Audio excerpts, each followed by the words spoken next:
I'm Thomas Goeman. I'm in charge of the in-house movement development department. I'm a trained watchmaker. I got an engineer degree and now I work in the R&D department. A movement is that part inside the watch that makes that tick-tock noise, and it's the engine in the watch. It moves every single function and it allows to count the seconds, hours, minutes.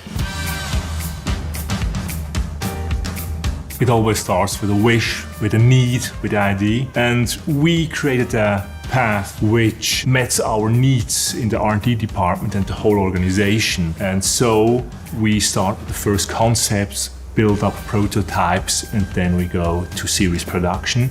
It takes almost 3 to 5 years to develop a new in-house movement. It starts with a small team of engineers, of watchmakers, of experts.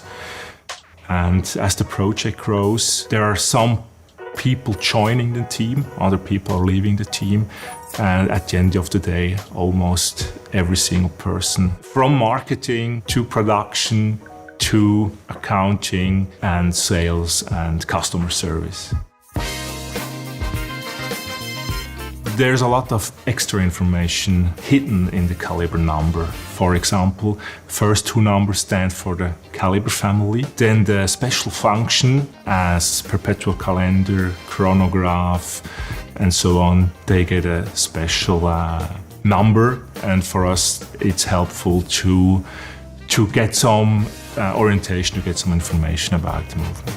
If we talk about the caliber 59 family, there's the 210 for the hand-wound movement, the classical one we use for the Portofino, 360, there's the mono pusher, and so on.